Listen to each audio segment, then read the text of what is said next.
নমস্কার বন্ধুরা, আমি অঙ্কিত রয়েছি অন্য টিভির পর্দায়। আমাদের সাথে আজকে যিনি রয়েছেন তিনি বিশিষ্ট মনোচিকিৎসক ডক্টর বাসুদেব মুখোপাধ্যায়, পাভলভ ইনস্টিটিউটের ডিরেক্টর তিনি। আসুন পরিচয় করে নিই। নমস্কার স্যার। নমস্কার। স্যার, প্রথমেই যে কথা দিয়ে আমরা একটু শুরু করতে চাইবো, আমি যতটুকু জানি, যদি আমি একেবারে ভুল না জেনে থাকি, আমার কিছু ভুল হলে আমাকে ক্ষমা করবেন। আপনি বর্ধমানে আপনার জন্ম? হ্যাঁ এবং তারপর হ্যাঁ, বর্ধমানে আমার জন্ম। নর্থ বেঙ্গল মেডিকেল কলেজ থেকে আপনার পড়াশুনো, হ্যাঁ, পড়াশোনা করেছি এবং পরবর্তীতে ক্যালকাটা তারপর ক্যালকাটা ইউনিভার্সিটি থেকে পোস্ট গ্রাজুয়েশন করেছি। হ্যাঁ হ্যাঁ আপনার হায়ার এডুকেশন। এখন এই যে হ্যাঁ এই যে সুদীর্ঘ সময়টা, এই ছাত্র জীবন, আমরা জানি আপনি যেমন একদিকে খ্যাতিমান ডাক্তার, তেমন ছাত্র জীবনে আপনি কিছুটা হলেও রাজনীতির সাথে জড়িয়ে পড়েছিলেন। সেই ছাত্র জীবনের কথা যদি একটু আমাদের বলেন। ছাত্র জীবনের সবচেয়ে গুরুত্বপূর্ণ যেটা বিষয় সেটা হচ্ছে যে স্বাস্থ্য এমন একটা বিভাগ, যে বিভাগের মধ্যে সাধারণ মানুষের, বিশেষ করে পরিশ্রমজীবী গরিব মানুষ যারা খেটে খায়, এবং তারাই আমাদের সমাজের সর্বগরিষ্ঠ অংশ, এবং এই বিশাল পরিমাণ মানুষ ঠিকমতো ভাবে তাদের স্বাস্থ্যের জন্য যে পরিষেবা পাওয়ার কথা সেটা পায় না। এই কারণের জন্য কেমন করে দেশের স্বাস্থ্য ব্যবস্থার উন্নতি ঘটাতে হয়, কেমন করে সব মানুষের কাছে স্বাস্থ্য পরিষেবা পৌঁছে দেওয়া যায়, এটা খুব ছেলেবেলার থেকেই এই চিন্তা ভাবনাটা ছিল। আমার বাবা চিকিৎসক ছিলেন, সুতরাং এই চিন্তা ভাবনার থেকে যখন মেডিকেল কলেজে পড়ছিলাম, ছাত্রদের নিয়ে বিভিন্ন রকমের একজোট হওয়া, সংগঠন করা, এবং কেমন করে স্বাস্থ্য পরিষেবাটাকে ভালো করা যায়, আরো উন্নত করা যায়, এই চিন্তা ভাবনা থেকেই রাজনীতির ভাবনা চিন্তাগুলো মাথায় এসেছিল, যে কেমন করে পরিবর্তন করা সম্ভব যাতে সমস্ত মানুষ, বিশেষ করে গরিব মানুষ, স্বাস্থ্য পরিষেবা পেতে পারে। কারণ আমাদের সরকারি যে স্বাস্থ্য পরিষেবা, তার 40 থেকে 50% গরিব মানুষেরই পাওয়ার কথা ফ্রিতে, বিনা পয়সায়, কিন্তু তা তো হয় না।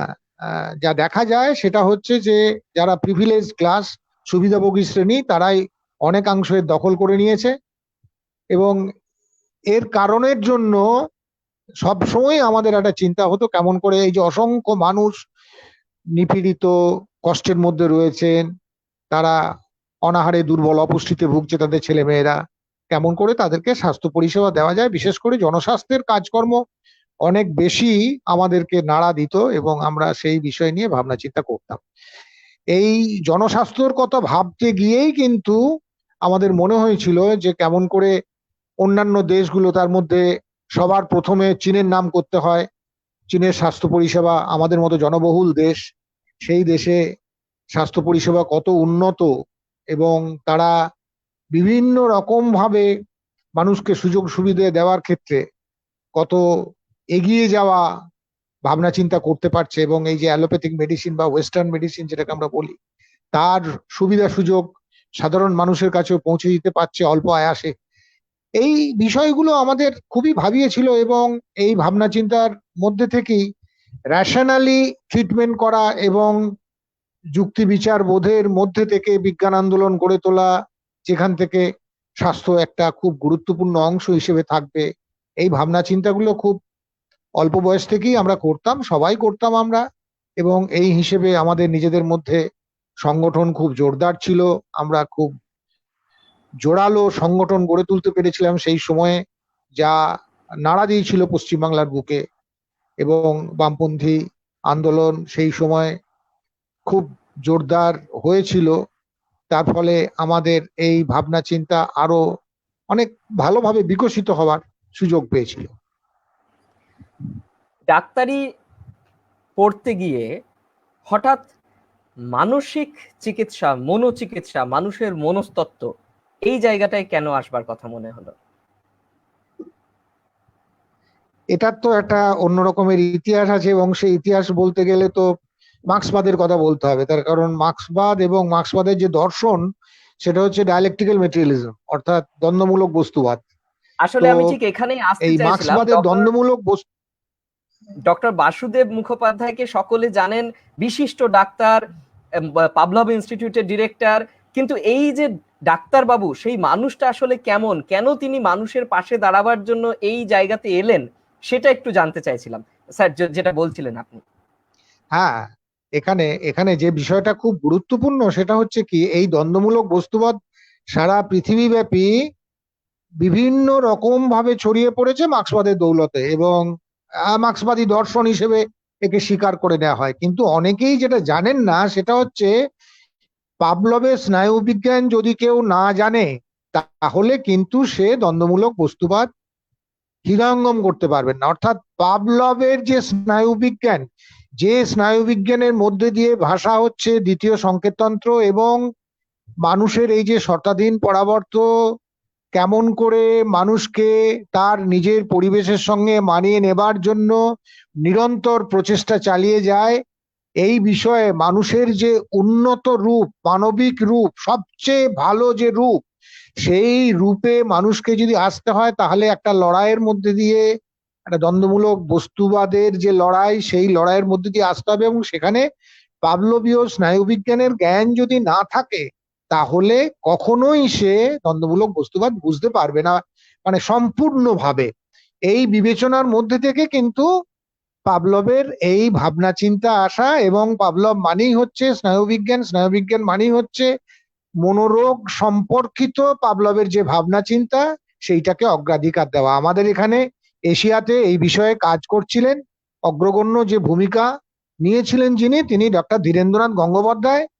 তিনি শ্যামবাজারের পাঁচমাথার মোড়ে তার নিজের পাভলভ ইনস্টিটিউটে এই কাজ শুরু করেছিলেন প্রায় 1950 সাল থেকে, এবং তিনি একা হাতে এই পাভলভের ভাবনা চিন্তা, ভাবধারা, ভাবাদর্শ, স্নায়ুবিজ্ঞান, এই সমস্ত কিছুকে একা হাতে এগিয়ে নিয়ে যাওয়ার জন্য লড়াই করেছেন। তার পত্রিকা মানবমন, যাতে মনোবিজ্ঞান, জীববিজ্ঞান এবং সমাজবিজ্ঞানের আধুনিক ধারার পরিচয় পাওয়া যায়, সেই পত্রিকার মধ্যে দিয়ে মানুষের মধ্যে যে অন্ধ কুসংস্কার, পিছিয়ে পড়া চিন্তা ভাবনা এবং সমস্ত দিক থেকে অমানবিক যে বিষয়গুলি, যা মানুষকে কোনোভাবে এগিয়ে যেতে সাহায্য করে না, এই ব্যাপারে এগিয়ে যাওয়ার জন্য পাভলভের যে ভাবনা চিন্তা, পাভলভের স্নায়ুবিজ্ঞানের যে তথ্যগুলি, সেগুলো অত্যন্ত গুরুত্বপূর্ণ হিসেবে দেখা দিয়েছিল। এটা প্রায় 60 বছর ধরে মানবমন পত্রিকা চলছে এখনো, এর মধ্যে দিয়ে বিভিন্ন রকম ভাবে প্রকাশিত হয়েছে। এই ব্যাপারে খুব ছেলেবেলা থেকে আমি উৎসাহিত হয়েছিলাম, অনুপ্রাণিত হয়েছিলাম ডক্টর গাঙ্গুলির কাজকর্ম থেকে, এবং তাকে সামনে রেখে কেমন করে মনোবিদ্যা, মনোরোগ বিদ্যা একে এগিয়ে নিয়ে যাওয়া যায়, এবং এর ওপর ভিত্তি করে সমাজের মধ্যে একটা এমন অগ্রগামী বাহিনী তৈরি করা যায়, যে অগ্রগামী বাহিনী অন্ধ কুসংস্কারাচ্ছন্ন অবস্থা থেকে মুক্ত হয়ে সেই আলোকের এই ঝর্ণাধারায় ঝরিয়ে দেওয়ার মতো পাভলভীয় স্নায়ুবিজ্ঞানে বলীয়ান হয়ে আরো এগিয়ে যাবার জন্য, আরো মানবিক হওয়ার জন্য, আরো অনেক বেশি ক্ষমতাশালী মানুষ হওয়ার জন্য কেমন করে এগিয়ে নিয়ে যেতে পারে নিজেকে, সেই ব্যাপারে উৎসাহিত, অনুপ্রাণিত হয়ে আমরা এই পাভলভের যে চিন্তা ভাবনা, সেই ভাবনা ডক্টর গাঙ্গুলির কাছ থেকে পতাকাটা নিয়ে নিয়েছি। সেই পতাকাটা নিয়ে আমরা এখন এগিয়ে নিয়ে চলেছি পাভলভের এই কর্মধারাকে, যাতে ব্যাপক মানুষজনের মধ্যে পৌঁছে দেওয়া যায়। যে কথাটা আপনি বলছিলেন যে মানুষ যাতে আরো বেশি মানবিকভাবে এই পৃথিবীতে থাকতে পারেন, ঠিক সেই ভাবনা চিন্তা থেকেই হয়তো আপনার এই ধরনের একটি বিষয়কে বেছে নেওয়া। আমরা যতটুকু জানি, আপনি কর্মজীবনের একদম প্রথম দিকে রঘুনাথগঞ্জে আপনি পোস্টেড হয়েছিলেন। সেটা কি ডক্টর ডিএন গাঙ্গুলির সাথে হ্যাঁ, পরিচয়ের আগে না পরে? সেটা ডক্টর ডিএন গাঙ্গুলির সঙ্গে আমার পরিচয় 1969 সাল থেকে। অর্থাৎ আমি যখন ক্লাস 7-8-এ পড়ি, 9-এ পড়ি, তখন থেকে তিনি আমাদের বর্ধমানে একজন মানুষ ছিলেন তখন, তার নাম কবি অরুণাচল বসু। তিনি তখন বর্ধমানে থাকতেন এবং অরুণাচল বসু হচ্ছে সুকান্তর বন্ধু। এই অরুণাচল বসু হচ্ছেন ডক্টর গাঙ্গুলির শিষ্য। তিনি বর্ধমানে আমাদেরকে দীক্ষিত করেছিলেন ডক্টর গাঙ্গুলির এই ভাবনা চিন্তার বিষয়ে। এবং তখন থেকেই কিন্তু ওই ক্লাস 9-10 থেকেই কিন্তু আমার চিন্তা ভাবনা হয়েছিল যে কেমন করে পাভলভের এই ভাবনা চিন্তাকে কাজের সঙ্গে জড়িয়ে নিতে পারি। এবং তারপর যখন বড় হলাম, ডাক্তার হলাম, তখন একটা পেটের দায়ে একটা চাকরি বাকরি কোথাও কিছু করতে হবে, সেই চাকরি বাকরি করার জন্য সরকারি চাকরিতে যুক্ত হই এবং সরকারি চাকরিতে যুক্ত হয়ে রঘুনাথগঞ্জের সুতি 1 নম্বর ব্লকে Ahiran block primary health centre হিসেবে যোগদান করি এবং সেখানেই প্রায় 6 বছর ওই গ্রামীণ পরিবেশের মধ্যে গ্রামীণ হাসপাতালে আমরা কাজ করেছিলাম। আমি যতটুকু জেনেছি, সেই গ্রামীণ হাসপাতালে একজন চিকিৎসক হিসেবেই আপনি কিন্তু আটকে থাকেননি। সেই এলাকার মানুষের সাথে আপনার সখ্যতা এবং সেখানে আপনি গাছ লাগানো থেকে করে গানের দল তৈরি করা, প্রায় 5,000-এর বেশি গাছ আপনি সেখানে লাগিয়েছিলেন। সেখানকার প্রকৃতি, পরিবেশ, মানুষের সাথে মিশে থাকা, সবটাই আপনি সেখানে করেছিলেন। সেই বিষয়ে যদি কিছু বলেন, কিভাবে এগুলো সম্ভব হলো? একজন ব্যস্ততম ডাক্তার হয়েও এভাবে মানুষের সাথে থাকা কিভাবে সম্ভব হলো? আসলে হ্যাঁ, এই বিষয়ে আসলে যে উৎসাহ অনুপ্রেরণাটা পেয়েছিলাম সেটা হচ্ছে নিজের দেশকে জানতে হবে, নিজের সমাজকে জানতে হবে এবং আরো ভালো করে যে গরিব মানুষজনদের কথা বলি, আপনারা হয়তো মানে ভাবতেও পারবেন না আমি যে জায়গায় কাজ করেছি সেখানে অসংখ্য গরিব মানুষ, মানে বলতে গেলে প্রায় 70-80 ভাগই গরিব মানুষ সেখানে বসবাস করত। কারণ সেই জায়গাটা ছিল গঙ্গার অববাহিকা এবং সেখানে সারা উত্তর ভারতের বিভিন্ন, মানে ধরুন 20 থেকে 22টা ছোট ছোট উপজাতি জাতি সেখানে বাস করত এবং সেই রকম একটা গ্রামীণ পরিবেশ, যার ধরুন একটা ব্লকের মধ্যে প্রায় 1 লাখ, 1.25 লাখ জনসংখ্যা, সেই গ্রামীণ পরিবেশের প্রতিটি গ্রাম আমার নখদর্পণে ছিল এই 6 বছরের মধ্যে এবং চষে বেরিয়েছিলাম আমি এই সমস্ত গ্রামগঞ্জ ঘুরে দেখে তাদের জনস্বাস্থ্যের যে কাজ, সেই জনস্বাস্থ্যের কাজ সম্পূর্ণ করার জন্য। এবং আমাদের ওখানে আরো একটা সুবিধা হয়েছিল, এই সুসংহত শিশু বিকাশ প্রকল্প ICDS যে প্রকল্প সেটা ছিল, সেটা থাকার জন্য শিশুদের বিভিন্ন রকমের ইমিউনাইজেশন প্রোগ্রাম থেকে আরম্ভ করে বা বিভিন্ন রকমের যে অপুষ্টি দূর করার যে প্রোগ্রামগুলো, কর্মসূচিগুলো, সেগুলো আমরা খুব ভালোভাবে নিতে পেরেছিলাম। এবং এই গ্রামগঞ্জের মধ্যে আমার নিজের মনে হয়েছিল আমরা অনেক বড় বড় কথা বলি, কিন্তু আসলে যদি যেখানে আমি রয়েছি, যেখানে আমি কাজ করছি, সেখানে যদি খুব ভালোভাবে আমার নিজের কাজের পরিবেশটাকে তৈরি করতে না পারি, তাহলে এই সবই বড় বড় কথা বলাটা হচ্ছে কোনো মানে হয় না, অর্থ হয়। এই অর্থহীন মনে করেই কিন্তু এই কাজের জন্য ব্রতী হয়েছিলাম এবং 6 বছর ধরে সত্যি খুব একনিষ্ঠভাবে কাজ করেছি, এটুকু আমি বলতে পারি আমার নিজের জায়গায়। সেই কাজকর্মের স্বীকৃতি স্বরূপ আমরা যতটুকু জানি 80-র দশকে পশ্চিমবঙ্গ সরকার আপনাকে বেস্ট মেডিকেল অফিসারের স্বীকৃতিও দিয়েছিলেন। সেই স্বীকৃতি কি আপনার কাজের ক্ষেত্রে এটা আমাকে পশ্চিমবঙ্গ সরকার সেই স্বীকৃতি আমাকে দিয়েছিলেন। বিশেষ করে ওই সুসংহত শিশু বিকাশ প্রকল্পের কাজকর্ম আমাদের ওই সময়ে 85 সালে সারা পশ্চিমবাংলায় শ্রেষ্ঠ স্থান দখল করেছিল কাজের হিসেব অনুযায়ী। সেই কারণের জন্য পশ্চিমবঙ্গ সরকার আমাকে রাজ্যের শ্রেষ্ঠ পুরস্কারের সম্মান দান করেছিলেন, একটু মনে আছে আর কি। পাভলভ ইনস্টিটিউট দু কথা বলেছেন ডক্টর DN গাঙ্গুলির সম্পর্কে, কিন্তু এইটুকুতে তো থেমে থাকা যায় না। আমরা আরেকটু বেশি করে আপনার কাছ থেকে জানতে চাই ডক্টর DN গাঙ্গুলি এবং পাভলভ ইনস্টিটিউট সম্পর্কে। কথাগুলো ভালো শুনতে পাচ্ছি না, কিভাবে কথাগুলো ভালো শুনতে পাচ্ছি না। বললাম যে পাভলভ ইনস্টিটিউট এবং ডক্টর DN গাঙ্গুলি সম্পর্কে আপনি কিছু কথা বলেছেন, কিন্তু এটুকুতেই আমরা থেমে থাকতে চাইছি না, আরো একটু বেশি করে শুনতে চাই সে সম্পর্কে, যদি আরো দু কথা বলেন। ডক্টর ধীরেন্দ্রনাথ গঙ্গোপাধ্যায় হচ্ছেন বলতে গেলে ভারতবর্ষে মনোরোগ চিকিৎসার ক্ষেত্রে একজন পথিকৃৎ স্বরূপ। মনোরোগ চিকিৎসক হিসেবে তিনি যখন কাজ শুরু করেন তখন পশ্চিমবাংলায় খুব কম মানুষই ছিলেন বিশেষজ্ঞ চিকিৎসক যারা এই কাজ করতেন। একদিকে ছিল রাঁচিতে মানসিক আরোগ্যশালা, যেখানে বড় ধরনের মনোরোগীদের নিয়ে যাওয়া হতো। আর আমাদের এখানে মনোরোগ চিকিৎসার ক্ষেত্রে ডক্টর ধীরেন্দ্রনাথ গঙ্গোপাধ্যায়, ধরো নগেন্দ্রনাথ দে এবং আরো কয়েকজন, অল্প কয়েকজন, ডক্টর ডেভিস ছিলেন রাঁচিতে, তারা কয়েকজন চিকিৎসা করতেন। তখন 1950 সাল নাগাদ ওষুধপত্রও খুব তেমন কিছু ছিল না। খুব উন্মাদ হলে তাকে ব্রোমাইড মিক্সচার দেওয়া হতো, আর ডিপ্রেশন হলে কেফিন মিক্সচার দেওয়া হতো, আর ছিল প্যারালডিহাইড, বারবিচুয়েটস, এই ধরনের অল্প কিছু ওষুধ। তারপর তিনি এই কাজের মধ্যে দিয়ে অসংখ্য বায়ু রোগী, নিউরোসিস রোগী পেতেন। এই নিউরোসিস রোগীদের জন্য তিনি পাবলভীয় চিকিৎসা পদ্ধতির যে সম্মোহন অভিভাবন চিকিৎসা, এটা তিনি শুরু করলেন। এবং এই সম্মোহন অভিভাবন চিকিৎসা হচ্ছে ডক্টর গাঙ্গুলির একটা স্পেশালিটি, একটা বিশেষজ্ঞতা, যা তিনি এখানে শুরু করেছিলেন। এবং এই চিকিৎসা এখনো পর্যন্ত এশিয়াতে তিনি পথিকৃৎ বলা যায়।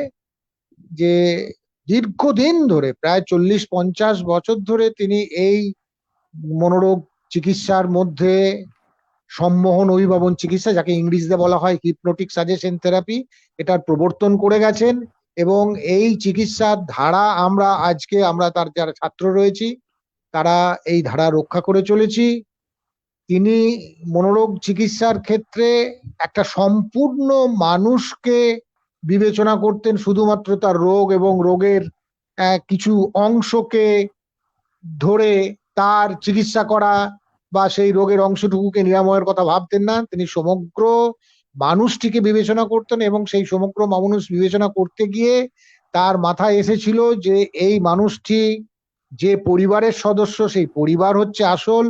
সুতরাং সেই পরিবারের কথা ভাবতে গিয়ে পরপর আসে আর কি, কান টানলে মাথা আসার মতো, পরিবারের কথা ভাবতে গিয়ে জনমানসিক স্বাস্থ্য প্রকল্প, যে জনমানসিক স্বাস্থ্য প্রকল্পের কাজ আমরা এখন করছি নৈহাটি, তালান্ডু, ক্যানিং, বিভিন্ন জায়গায়, তার সেই কাজের ধারাই আমরা রক্ষা করে চলেছি।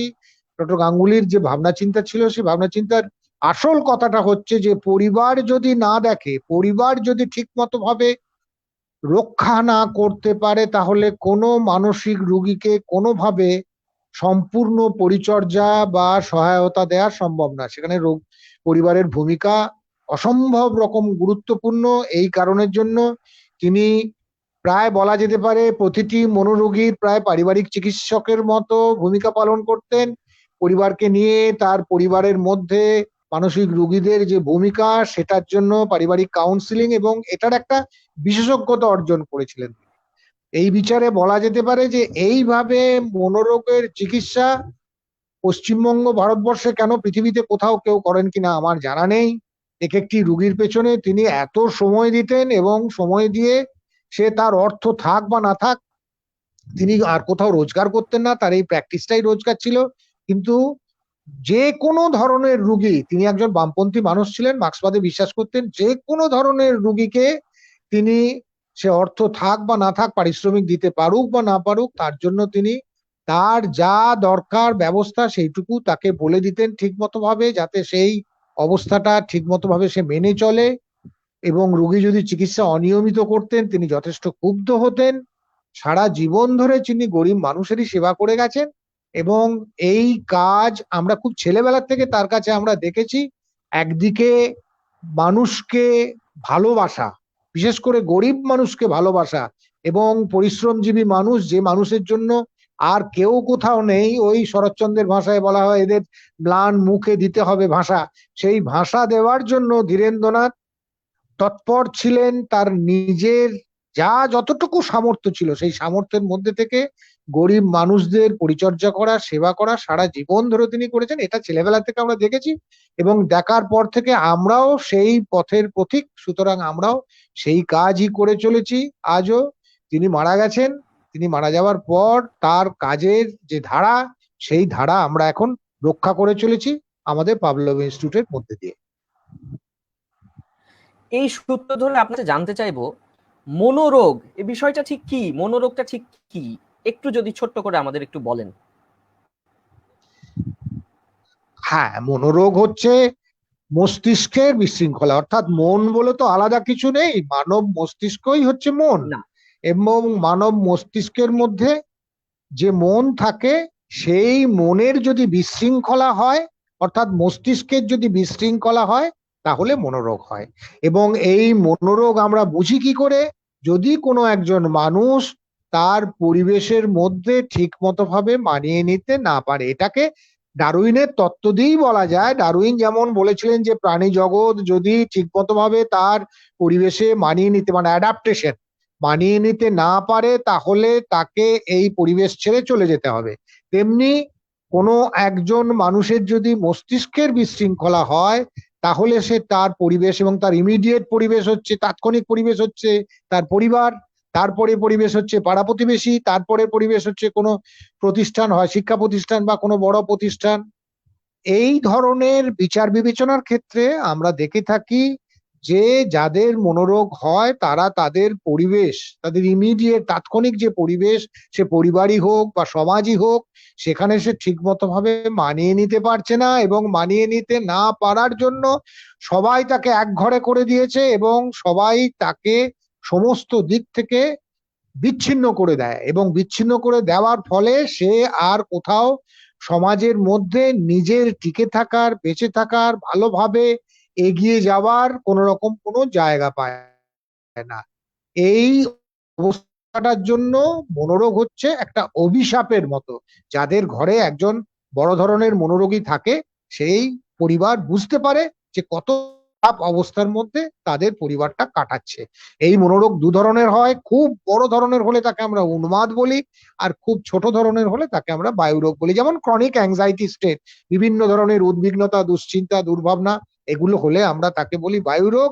আর যদি খেদোন্মত্ত বাতুলতা বা স্কিজোফ্রেনিয়া বড় ধরনের হয়, তখন আমরা বলি এটাকে উন্মাদ রোগ। এইভাবে আমরা মনোরোগের শ্রেণীবিভাগ করে থাকি। কিন্তু মনোরোগের আসল জিনিসটা হচ্ছে সে পরিবারে বা সমাজে কোনোভাবে নিজেকে মানিয়ে নিতে পারছে না, এবং মানিয়ে নিতে পারছে না বলেই কিন্তু সে সমস্ত দিক থেকে নিজেও তফাৎ হয়ে গেছে, উইথড্রন হয়ে গেছে, গুটিয়ে নিয়েছে নিজেকে। কারণ মানিয়ে নিতে গেলেই, যখনই সে কোনোভাবে মানিয়ে নিতে যাচ্ছে, সে এমন ঠক্কর খাচ্ছে, ঠিক মতো ভাবে কথা বলতে পারছে না, ঠিক মতো ভাবে আচার আচরণ করতে পারছে না। এর ফলে তার অসম্ভব কষ্ট হচ্ছে। এর ফলে সে আরো গুটিয়ে যায়, আরো সরে যায়, আরো বিচ্ছিন্ন হয়ে যায়। এই হচ্ছে মনোরোগ। এই রোগটা ঠিক কেন হয়? অনেক কি রকমের কারণ কারণে আছে। মনোরোগ?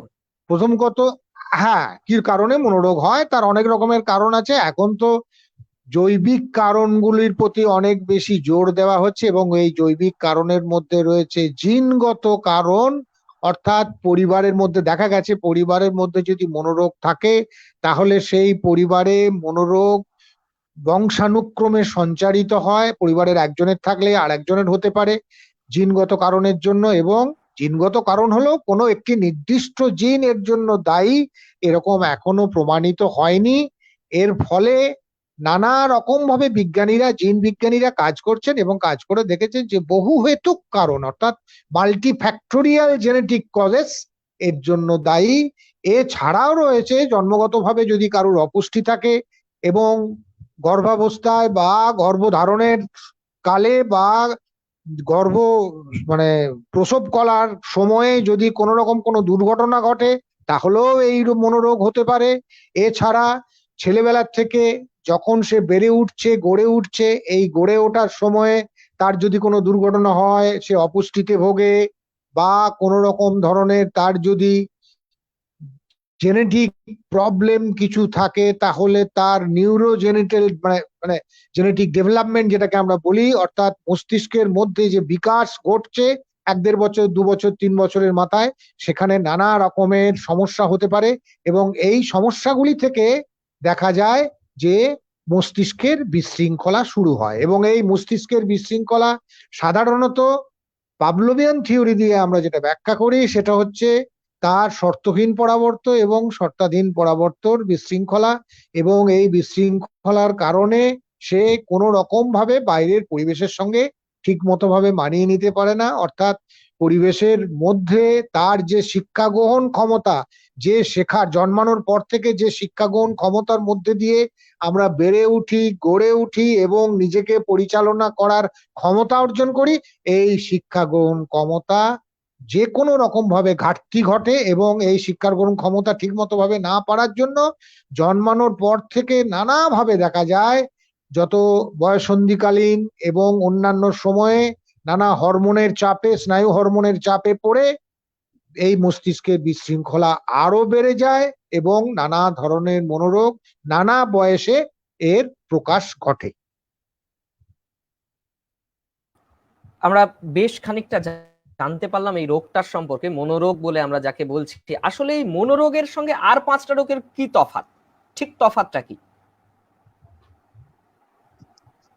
মানে মনোরোগের সঙ্গে দেহের রোগের কি তফাৎ? হ্যাঁ হ্যাঁ, আর কি তফাৎ? মনের রোগের সঙ্গে কার তফাৎ, মানে আমি ঠিক শুনতে পেলাম না।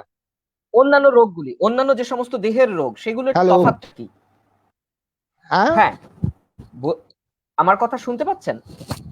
কথাটা বলতে চাইছি কথাটা ঠিক শুনতে মনোরোগের পাচ্ছি না। সাথে অন্যান্য যে সমস্ত রোগ, আমাদের দেহের রোগ, তার ঠিক তফাৎটা কোন জায়গাতে?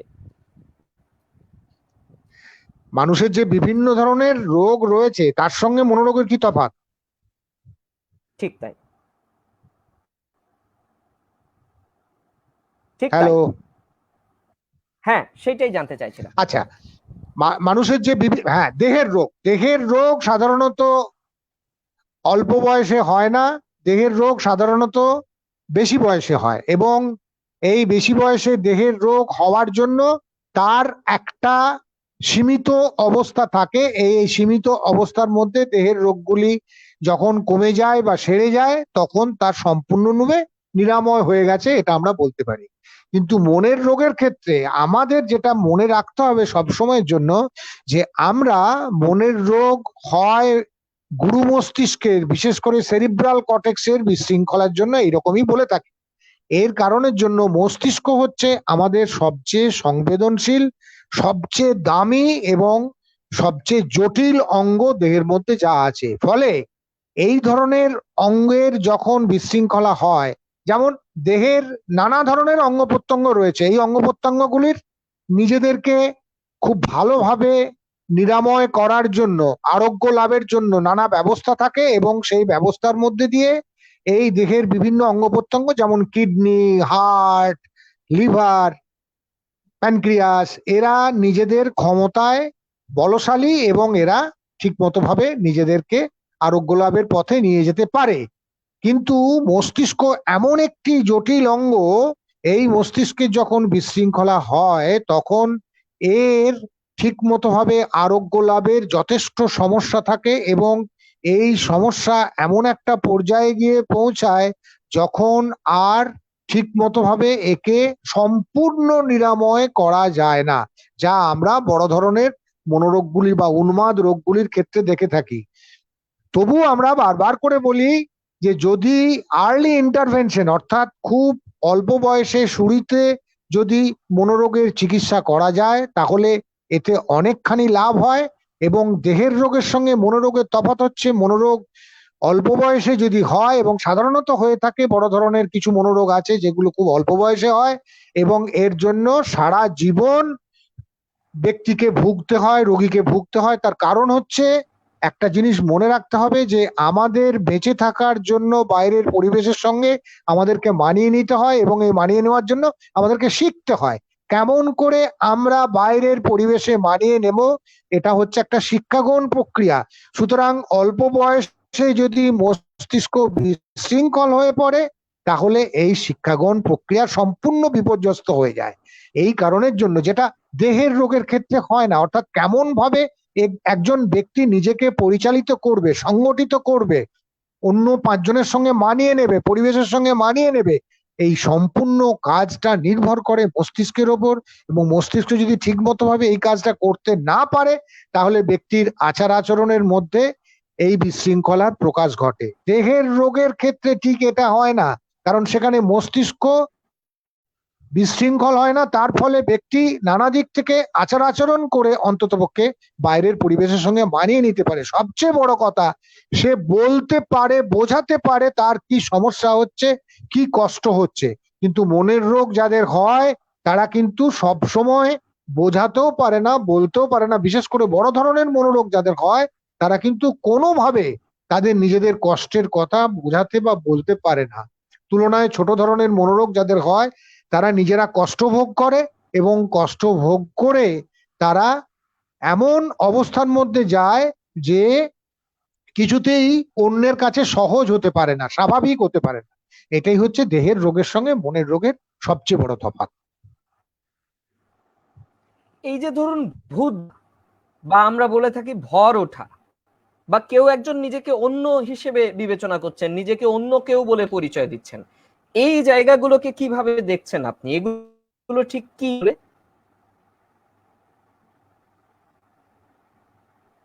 কোন, বুঝতে পারলো কথাটা? বুঝতে পারছি না, আমি যেটা আরেকবার বলো। বলতে চাইছি, ভূত দেখা, ভূত দেখা কিংবা ভর ওঠা, বা নিজেকে ভূত অন্য দেখা, কেউ হিসেবে হ্যাঁ, প্রেজেন্ট করা, হ্যাঁ, এই এই এই জায়গাটা ঠিক কি? এই এই জিনিসগুলো কি হিসেবে দেখবেন আপনি? এগুলোকে, এগুলো, হ্যাঁ হ্যাঁ হ্যাঁ, এগুলোকে আমরা বলি হিস্টেরিয়া। যদিও এখন এই ভূত দেখা ভর হওয়া অনেক কমেছে আগের থেকে, এবং মানুষের মস্তিষ্ক যদি দুর্বল ধরনের হয় তাহলে তার একটা, ওই এগুলোকে পাবলবীয় ভাষায় বলা হয় একটা সম্মোহিত অবস্থা। এবং এই বিচ্ছিন্ন সম্মোহিত অবস্থার মধ্যে মানুষ নানা রকমের স্বপ্ন দেখে মানুষ যেমন চিৎকার করে ওঠে এবং ভয় পায়, তেমনি এই ভূত টুত যে ভয় পাওয়া, সেটা হচ্ছে মস্তিষ্কের একটা নিস্তেজনার অবস্থায় বিচ্ছিন্ন কতকগুলো অঞ্চল যদি নিস্তেজিত হয়ে যায় তাহলে সেই অবস্থার মধ্যে তার নানা ধরনের ভয়ের উদ্রেক ঘটে সম্মোহিত অবস্থায়। এবং সেটা যাদের মস্তিষ্ক একটু নিস্তেজনা প্রবণ তাদের ক্ষেত্রে এগুলো খুব বেশি হয়। এই ভর হওয়া, ভূত দেখা, এগুলোকে সব বলা হয় হিস্টেরিয়া জাতীয় রোগ। এবং এই জাতীয় রোগ সাধারণত সম্মোহিত অবস্থার মধ্যে হয়ে থাকে এবং মানুষ তার নিজের নিস্তেজিত অবস্থা এরকম সম্মোহিত করে তুলে আনতে পারে। যার ফলে এর দুটো ধরন আছে। একটা ধরন হচ্ছে তার হয়তো কোনো একটা অঙ্গ প্রত্যঙ্গ প্যারালিসিস হয়ে গেল, সেই জন্য তাকে আমরা বলি যে, যেমন লা বেলে ইনডিফারেন্স বলা হয়, অর্থাৎ হিস্টেরিক প্যারালিসিস। আর এক ধরনের আছে এই ভর হওয়া, যাকে আমরা বলি সাধারণভাবে ফিউগ স্টেট। ওটাকে বলা হয় কনভার্সন স্টেট, এটাকে বলা হয় ফিউগ স্টেট। সুতরাং এই ভূতে পাওয়া, ভর হওয়া, এই যে যাবতীয় বিষয়গুলো, এগুলো হিস্টেরিয়া ধরনের আচরণ। এবং এই আচরণ দুর্বল মস্তিষ্কের জন্য হয়ে থাকে, অর্থাৎ যাদের মস্তিষ্ক নিস্তেজনা প্রবণ, অর্থাৎ খুব অতি অল্পে মস্তিষ্ক কোষগুলি অত্যন্ত সংবেদনশীল, অতি অল্প আঘাতে নুয়ে পড়ে লজ্জাবতী পাতার মতো, তাদেরই এই সমস্ত ভূতে ভয় বা ভয় পাওয়া এই ধরনের ঘটনা অনেক বেশি থাকে। এবং বলতে গেলে বলতে হবে যে মহিলাদের এই সবগুলো খুব বেশি হয়, তার কারণ মহিলাদের মস্তিষ্ক সাধারণত নিস্তেজনা প্রবণ হয়, নানা ধরনের বিধিনিষেধের আওতায় পড়ে, চাপে পড়ে তাদের মস্তিষ্ক নিস্তেজনা প্রবণ হয়ে থাকে। এর ফলে তাদের ভূতে ধরা, ভর হওয়া, এইসব ঘটনাগুলো অনেক বেশি ধরে। এগুলো সবই মস্তিষ্কের নিস্তেজনা প্রবণতার জন্য ঘটে থাকে। মানে আপনি যেটা বললেন যে অনেক ক্ষেত্রে সামাজিক পরিকাঠামো কিন্তু এর পেছনে গুরুত্বপূর্ণ ভূমিকা নিয়ে থাকে। হ্যাঁ, যদি কোনো মানুষের আবার মস্তিষ্কের একটা ভারসাম্যজনিত অবস্থা থাকে তাহলে তার এই ভূতে দেওয়া ভর পাওয়া ব্যাপারটা হবে না। সে যুক্তি বিচার বোধ দিয়ে এগুলো তাড়িয়ে দেওয়ার চেষ্টা করবে। যে মানুষ যুক্তি বিচার বোধের মধ্যে দিয়ে এগুলো তাড়িয়ে দিতে পারে না, তাদেরই এই ধরনের, এগুলোকে খানিকটা তো আমরা বলি পিছিয়ে পড়া চিন্তা ভাবনা। অর্থাৎ কাউকে ভরে, ভর হলো, ঠাকুরের ভর হোক বা ভূতের ভর হোক বা যে কোনো রকমের ভর হওয়া, এই নিস্তেজনা প্রবণ মানুষজনরা ভয় পায় বেশি। এবং এই তার ভয়টা আসে যুক্তি বিচার বোধ নিজের মনের মধ্যে, মস্তিষ্কের মধ্যে ঠিক মতো ভাবে অপারেশনাল, কর্মপ্রক্রিয়াগত ভাবে ক্রিয়াশীল না হওয়ার কারণে। এই জন্য আমরা বলে থাকি যে যুক্তি বিচার মানুষ সবকিছু বিচার করার চেষ্টা করে তাহলে তার এই ভূতে ধরা, ভর হওয়া এগুলো হবে না। আচ্ছা, আবার আমরা দেখেছি ধরুন যারা আমাদের ছোট্ট বন্ধুরা, তাদের অনেক সময় পরীক্ষা ভীতি কিন্তু আমরা দেখতে পাই। এবং এই যে পরীক্ষা ভীতি, এটা এমন একটা রূপ নেয়, অনেকের হয়তো দেখা গেল শারীরিক বিভিন্ন উপসর্গ দেখা দিচ্ছে এই পরীক্ষা ভীতি থেকে। এই জায়গাটাকে কিভাবে দেখছেন আপনি? হ্যাঁ, পরীক্ষা ভীতি তো একটা খুব সাধারণ ক্রনিক অ্যাংজাইটি স্টেট এবং এটা খুব ছেলেবেলার থেকে তৈরি হয়। সাধারণ বা উদ্বিগ্নতা, দুশ্চিন্তা, এই সমস্ত ভীতি, সব ধরনের ভীতি তৈরি হওয়ার জন্য কারণ। এটা শুধু পরীক্ষা ভীতি নয়, যাদের এই ধরনের ভয় থাকে, নানা ধরনের আরো অন্য ভয়ও থাকতে পারে। সেটা হচ্ছে নানা পোকামাকড়ের ভয়, আরশোলার ভয়, বাইরে বেরোবার ভয়, বদ্ধ ঘরের ভয়। এই ভয় বিভিন্ন প্রকারের হয়, এবং এই ভয় যদি কারুর পড়াশোনার ক্ষেত্রে গিয়ে তাকে চেপে ধরে, তাহলে সেটা পরীক্ষা ভীতিতে, এবং এই পরীক্ষা ভীতির জন্য সে মনে করে যে তার যা পড়াশোনা করেছে সে পরীক্ষাতে ঠিক মতো ভাবে লিখে আসতে পারবে না, রাত্রে ঘুম হয় না, নানা ধরনের শারীরিক সমস্যা তৈরি হয়। এবং এই বিষয়গুলি হচ্ছে ক্রনিক অ্যাংজাইটি স্টেট, উদ্বিগ্নতা দুশ্চিন্তার একটা ধরন। এবং এই উদ্বিগ্নতা দুশ্চিন্তা সাধারণত তৈরি হয় নিজের ভয়ের জায়গা থেকে। সে ভয়টা হলো আমি বোধহয় পারবো না। এই সাজেশন বা এই অভিভাবনটা সে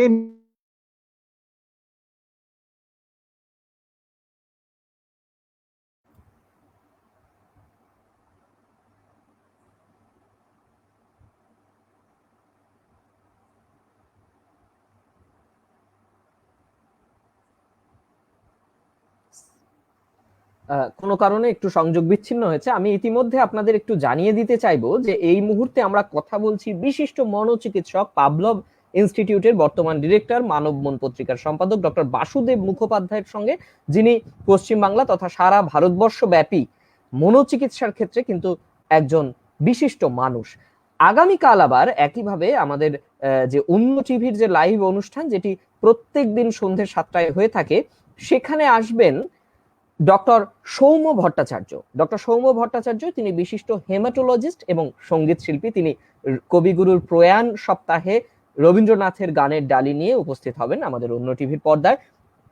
এই সম্পর্কে আপনাদের জানিয়ে রাখি, অন্য টিভির মুকুটে যুক্ত হয়েছে এক নতুন পালক, অন্য টিভি এবার নিউজ পোর্টাল www.onnotv.com, www.onnotv.com। এই ওয়েবসাইটে লগ ইন করে আপনারা আমাদের দেখতে পারেন, আমাদের সাথে যুক্ত থাকতে পারেন। এছাড়া আমাদের ফেসবুক, ইউটিউব, টুইটার এবং অন্যান্য সমস্ত যে অ্যাক্টিভ, যে সমস্ত আপনাদের সাথে যোগাযোগের রাস্তা, তা তো থাকছেই। আজকে আমাদের সাথে আজকের যিনি অতিথি, কড়া কথা সোজাসুজি উইথ অঙ্কিতে, তিনি বিশিষ্ট মনোচিকিৎসক ডক্টর বাসুদেব মুখোপাধ্যায়। তারই সাথে আলোচনা হচ্ছে, কথায় কথায় উঠে আসছে বিভিন্ন তথ্য। আপনাদের মনেও হয়তো থাকতে পারে অনেক প্রশ্ন, জানিয়ে দিন কমেন্ট বক্সে। জানান কেমন লাগছে, কে আছেন, কোথা থেকে, কিভাবে আপনাদের জীবনে মনোরোগের বিভিন্ন অভিজ্ঞতা আপনাদের জীবনে এসেছে, তাও জানিয়ে দিন আমাদের। অবশ্যই অবশ্যই আপনাদের কোনো সমস্যা থাকলে জানান, আমরা ডাক্তারবাবুর পরামর্শ হয়তো কিছুটা হলেও নিতে পারবো। আমরা চেষ্টা করব আরেকবার স্যারকে যুক্ত করবার, একটু চেষ্টা করছি ওনাকে যুক্ত করবার।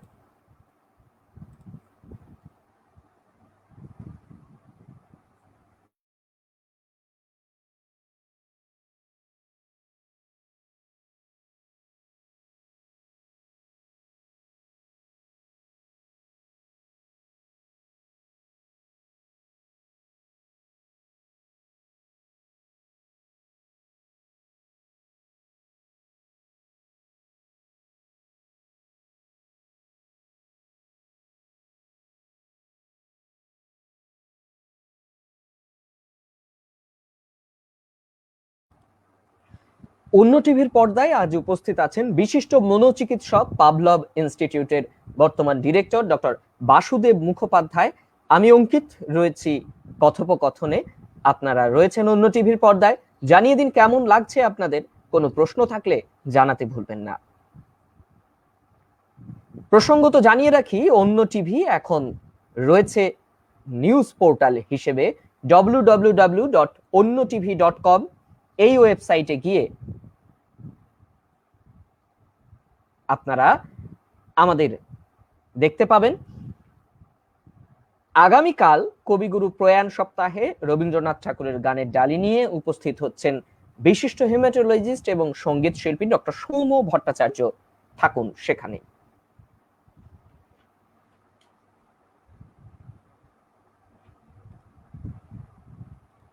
হ্যাঁ স্যার, দুঃখিত, একটু সংযোগ বিচ্ছিন্ন হয়েছিল কোনোভাবে, বোধহয় নেটওয়ার্কের কারণেই। হ্যাঁ আমরা যে কথা আমরা বলছিলাম পরীক্ষা ভীতির কথা, সে কথাটা আপনি বেশ পরিষ্কার করেই জানালেন যে কি ধরনের সমস্যা সেখান থেকে আসে, এবং মূলত যে এই সমস্ত চিন্তা ভাবনার মূলে, এই সমস্ত রোগের মূলে যে রয়েছে সেই একটাই দুর্বল মানসিকতা, এবং অভিভাবকদের যে তাদেরকে যে গড়ে উঠবার প্রক্রিয়াতে, বড় হয়ে উঠবার প্রক্রিয়াতে তাদেরকে ক্রমাগত যে মনের জোরটা জুগিয়ে যাওয়া, সেই জায়গাকার সেই জায়গা থেকে এই রোগগুলোর সূত্রপাত আপনি সেটা জানালেন। আমি একটু জানতে চাইবো, অন্যান্য রোগের ওষুধ আছে, জ্বর হলে তার ওষুধ হয়, পেটে ব্যথা হলে তার ওষুধ হয়, কিন্তু মনোরোগের ওষুধটা ঠিক কি? আমরা অনেকেই ভাবি মনোরোগ এমন একটা রোগ, এটা হয়ে গেল মানে আমাকে নিয়ে পাগলা গারদে চলে যাবে, আর বোধহয় আমার ঘরের মানুষটা আর আমাদের কাছে ফিরে আসতে পারবেন না। এই ভাবনাটা কতটা সঠিক, আপনি কি বলবেন? হ্যাঁ, মনোরোগ সম্পর্কে আসলে একটা ভীতি আছে আর কি। মনোরোগ হলে মানে সাধারণত আগেকার কালে মনে করা হতো যে অপদেবতার ভয় বা কোনো ভূত, এবং এর জন্য খুলি ফুটো করে ঘিলু বার করা, এইসব চিকিৎসাও পূর্বকালে হয়েছে। সুতরাং মনোরোগ সম্পর্কে একটা ভীতি কিন্তু বহু পুরাতন।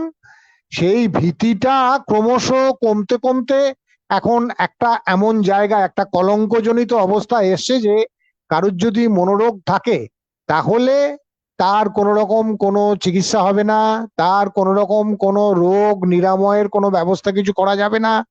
এবং শিক্ষিত মানুষজনরাও কিন্তু এখনো এমন ভাবেন যে মনোরোগের কোনো চিকিৎসা নেই, এবং মনোরোগ হলে তার আর আরোগ্য লাভের কোন রকম কোনো আশা নেই। এগুলো খুব ভুল ধারণা। মনোরোগ সম্পর্কে ধারণা ক্রমশ পাল্টাচ্ছে, এবং আমরা তো যা কিছু করি মনোরোগের চিকিৎসার ব্যাপারে সবটাই হচ্ছে পাশ্চাত্য চিকিৎসা। এবং এই পাশ্চাত্য চিকিৎসাতে এখন অনেক ভালো ভালো ওষুধ বাজারে এসছে। শুধু তাই নয়, মনোরোগকে যদি সব থেকে বড় কথা যেটা, মনোরোগ শুরু হওয়ার মধ্যেই, অর্থাৎ যেটাকে আমরা আর্লি,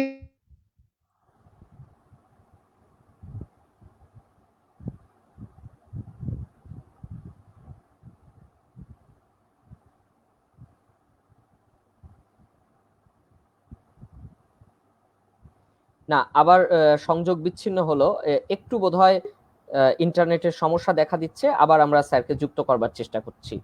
হ্যাঁ হ্যাঁ স্যার, শুনতে পাচ্ছি, বলুন। স্টেজে আপনি বলছিলেন যদি আমরা অর্থাৎ নিয়ন্ত্রণ যখনই মনোরোগ,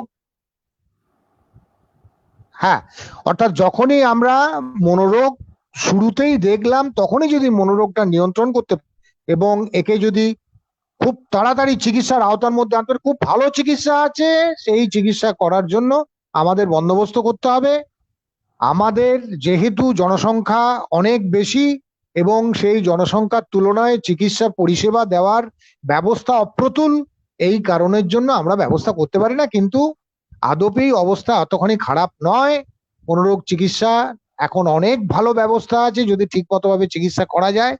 অনেক ভালো ব্যবস্থা সব দিক থেকে করতে পারি আমরা, এবং এর জন্য যেটা দরকার হয় একটা সংগঠিত ব্যবস্থা। এই সংগঠিত ব্যবস্থার মধ্যে যেখানে চিকিৎসক তো থাকবেনই, এবং চিকিৎসকের সঙ্গে কাউন্সিলর, সাইকোলজিস্ট, সাইকোথেরাপিস্ট, অন্যান্য আরো বিভিন্ন স্তরের মানুষজন যারা এই মনোরোগ চিকিৎসার ক্ষেত্রে পরিষেবা দেওয়ার ক্ষেত্রে যথেষ্ট উপকারী এবং উপযোগী হতে পারেন, এই মানুষজনরা থাকলেন, এবং সবাই মিলে দলবদ্ধ প্রয়াসে মনোরোগের চিকিৎসার ক্ষেত্রে অনেক ভালো ফল আমরা এখন আশা করতে পারি।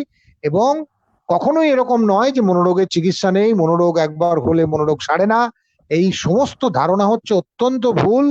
এবং মনোরোগীদের ওষুধ খাওয়া অনিয়মিত করা, চিকিৎসা অনিয়মিত করা, এটা হচ্ছে অন্যতম কারণ তারা কেন দীর্ঘদিন ধরে মনোরোগে ভোগেন এবং একটা ক্রনিক স্টেটে চলে যান। সুতরাং উচিত হচ্ছে কারোর যদি মনোরোগ হয় বা সামান্যতম কোনো মনোরোগের লক্ষণ উপসর্গ দেখা যায়, যত তাড়াতাড়ি সম্ভব চিকিৎসক বা এই ধরনের যারা পরিষেবা দেওয়ার জন্য রয়েছেন সমাজে তাদের কাছাকাছি যাওয়া, হাসপাতালগুলোতে যাওয়া এবং গিয়ে চিকিৎসা পরিষেবা নেওয়া, এবং যত তাড়াতাড়ি সম্ভব এই রোগকে দূর করার জন্য গোটা পরিবারকে সকলে মিলে সচেষ্ট হওয়া। মানে মনোরোগ হলে শুধুমাত্র যার মনোরোগ হয়েছে তার মস্তিষ্কের বিশৃঙ্খলার হওয়ার জন্য এটা কিন্তু মানতে হবে সে সব কথা ঠিক মতো বুঝিয়ে বলতে পারবে না, তার নিজের ব্যবস্থা দিয়ে সে ঠিক মতো করতে পারবে না, সে ওষুধ ঠিক মতো খেতে পারবে না। সুতরাং তাকে পরিচর্যার জন্য পরিবারের লোকজনদের একটা বিশেষ দায়িত্ব থাকে। সেই দায়িত্ব যদি পরিবারের লোকজন পালন না করে তাহলে কিন্তু মনোরোগের ক্ষেত্রে কখনো কোনোদিন আমরা সম্পূর্ণ পরিচর্যা আশা করতে পারি না। সুতরাং আমরা যেটা বারবার করে বলি কমিউনিটি মেন্টাল হেলথের কথা, অর্থাৎ জনগোষ্ঠীকে দায়িত্ব নিতে হবে। শুধুমাত্র কটা হাসপাতাল খুলে দিয়ে কাউকে ওই গ্যারেজ করার মতো করে হাসপাতালে ভর্তি করে দিলাম এবং 20, 25, 30 বছর ধরে সে হাসপাতালের মধ্যে পড়ে রইল, এই অবস্থাটা চলবে না। যে কোনো কারুর মনোরোগ যদি হয় সে পরিবারের মধ্যে থাকবে এবং জনগোষ্ঠীর মধ্যে থাকবে, জনগোষ্ঠীকে দায়িত্ব নিতে হবে। তার ওষুধপত্র খাওয়ানো থেকে শুরু করে তাকে খাবার দাবার খাওয়ানো থেকে শুরু করে প্রত্যেকটা কাজে সে যেন পরিচর্যা পায় এবং সবার সঙ্গে মিলে মিশে একসঙ্গে যেন থাকতে। যেমন করে শারীরিক প্রতিবন্ধী মানুষজনদের আমরা মেনে নেওয়ার কথা বারবার করে বলি, তেমনি আমাদের মনে রাখতে হবে যাদের মানসিক রোগ হয় তারা একটা সমস্যার মধ্যে পড়েছেন এবং সেই সমস্যাটা হচ্ছে গুরুতর সমস্যা, কারণ তার মনের বিশৃঙ্খলা, এবং মনের বিশৃঙ্খলা মানে মস্তিষ্কের বিশৃঙ্খলা হয়েছে। সুতরাং সেই বিশৃঙ্খলা কমানোর জন্য আমাদের প্রত্যেকের দায়িত্ব আছে, জনগোষ্ঠীর প্রতিটি মানুষ। এই যে রাস্তায় কোনো একজন কেউ একটু অদ্ভুত আচরণ করছে, ঢিল ছুটতে আরম্ভ করলো, এই যে ধরনের মানসিকতা, এই মানসিকতাটা আসে কিন্তু ওই জায়গা থেকে যে এ কোনো একটা শয়তানের দূত বা কোনো অপদেবতা এর মধ্যে ভর করেছে, অতএব একে ঢিল দিয়ে মেরে ফেলো। এ মধ্যযুগীয় বর্বরতা, এই সব চিন্তা ভাবনা আমাদের মধ্যে এখনো আছে এবং এই কারণের জন্য বাড়ির মধ্যে মনোরোগ লুকিয়ে রাখা, মনোরোগ হলে সেই মেয়ের বিয়ে দেওয়া যাবে না বা ছেলের বিয়ে দিতে অসুবিধা হবে, এই ধরনের ভাবনা চিন্তা কিন্তু আমাদের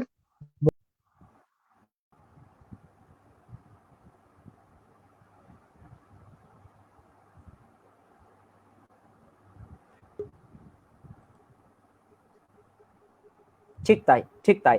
আমি একটুখানি আবার আসতে চাইবো যেখানে যে আমরা বুঝতে পারছি একটু হয়তো নেটওয়ার্কগত সমস্যা দেখা দিচ্ছে।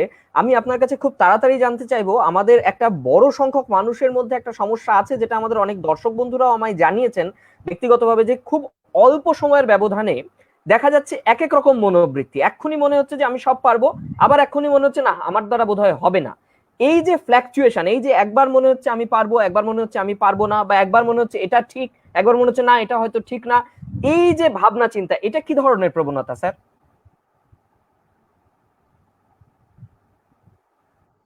এগুলোর একটা বড় কারণ হচ্ছে যে সেই সময়ে আমি যদি যে কাজটা করতে চলেছি বা যে অবস্থার মধ্যে রয়েছি তার সম্পর্কে আমার যদি একটা সম্যক উপলব্ধি থাকে যে হ্যাঁ আমার চারপাশে পরিবেশটা হচ্ছে এইরকম, আমার মানুষজনরা চারপাশে এইরকম রয়েছে, তারা এই রকম ভাবে আমাকে সাহায্য করতে পারেন, আমি তাদেরকে এই রকম ধরনের সহযোগিতা চাইতে পারি বা আমি তাদের কাছে এইরকম ধরনের সহযোগিতা করতে পারি।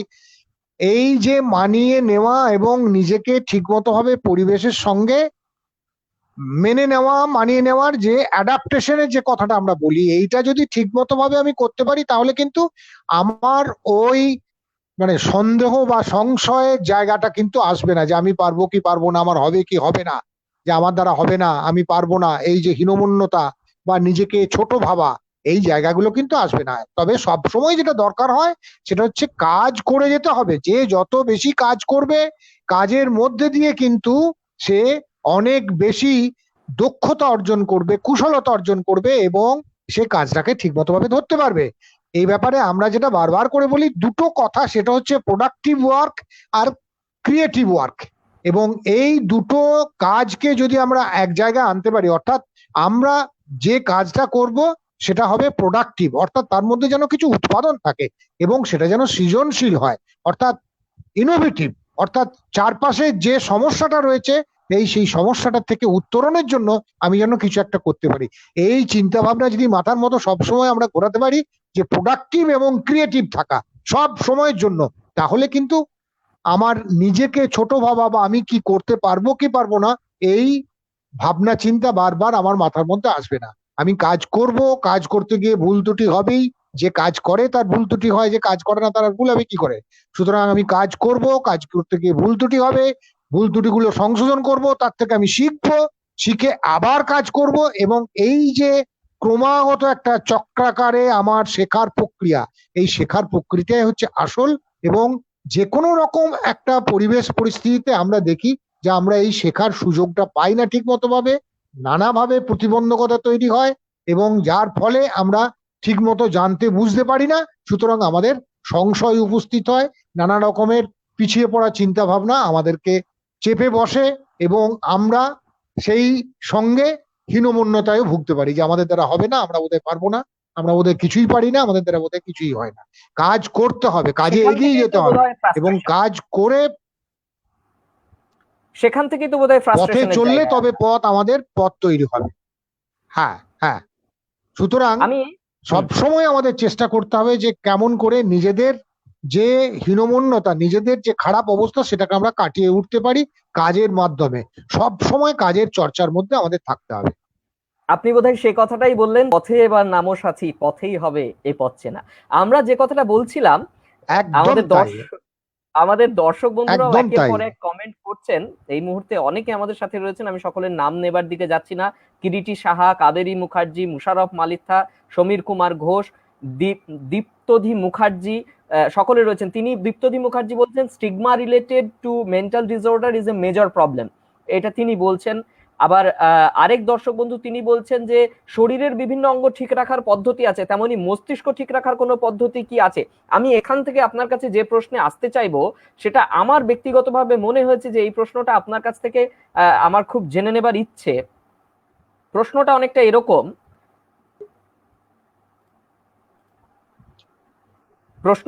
এরকম, যে সুস্থ মানুষের জন্য ধ্যান আসলে মনন ক্রিয়ার পরিপন্থী, আবার দীর্ঘ মানসিক অবসাদ বা টানাপোড়েনের জন্য সেখানেও কিন্তু ধ্যানের বোধহয় খুব একটা দরকার নেই, বরং চিকিৎসার প্রয়োজন। আপনি কি বলবেন, আদৌ কি এইসব এই যে ভাবনা চিন্তা আমাদের মধ্যে আছে, ধ্যান, মনোসংযোগ, এগুলো ধ্যানকে বিজ্ঞানে আমরা কি রূপে আছে? ধ্যান মেডিটেশন আমরা আলাদাভাবে কিছু দেখি না। ধ্যান হচ্ছে আমাদের কাছে রিল্যাক্সেশন প্রসিজিওর। এবং আমরা ওই যে হিপনোটিক সাজেশন থেরাপি যার কথা বললাম, সেখানে ওই যে হিপনোটিক কন্ডিশনে নিজেকে নিয়ে এসে একটা রিল্যাক্সেশন প্রসিজিওরে সবাসনে শুয়ে নিজে নিজে অটো সাজেশন দেওয়া যে হ্যাঁ আমি পারবো, আমার দ্বারা হবে, আমাকে এই সমস্যা থেকে উঠে দাঁড়াতে হবে, এইভাবে নিজেকে অটো সাজেশন দেওয়াটাই হচ্ছে ধ্যান।